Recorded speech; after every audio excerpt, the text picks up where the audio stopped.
APCC chief రఘువీరారెడ్డిని TDP MLA జేసీ ప్రభాకర్ రెడ్డి ఘాటుగా విమర్శించారు. చంద్రబాబును ప్రశ్నించే హక్కు కాంగ్రెస్కు లేదన్నారు. దమ్ముంటే నీలకంఠాపురంలో తాను సచ్చీలున్నని ప్రమాణం చేయాలని సవాల్ విసిరారు. అలా చేస్తే మరుక్షణమే తాను పదవికి రాజీనామా చేస్తానన్నారు. కాంగ్రెస్ అధికారంలో ఉన్నప్పుడు ఎవరెవరు ఎంతెంత దోచుకున్నారో తనకు బాగా తెలుసన్నారు. రఘువీరారెడ్డి ఏం మాట్లాడాల్సిన పనిలే, చంద్రబాబు నాయుడు అడుగుతాడు. చంద్రబాబు నాయుడు పాపము ఆంధ్రప్రదేశ్ని కుప్పడి ఎత్తున పెట్టుకొని 20 గంటలు పనిచేస్తాడు. స్వామి, నాది నీది చిన్నది, ఆఫ్టర్ ఆల్ ఫర్ హిమ్. దీని గురించి పెద్దగా చంద్రబాబు నాయుడు అవసరం లేదు. మనమే మాట్లాడుకుందాము. నీలకంఠాపురంలోనే ప్రమాణం చేయి, నేను సాచా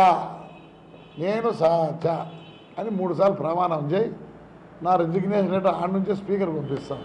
ఆ కాలం ఎమ్మెల్యే పదవి ఎట్లుండేదేమో నాకు లేదు. ఎందుకంటే మీ పదవి బాగుండింది. అప్పుడు దండిగా డబ్బులు ఉన్నాయి కాబట్టి దోచుకునేంత దోచుకున్నారు. రాజధాని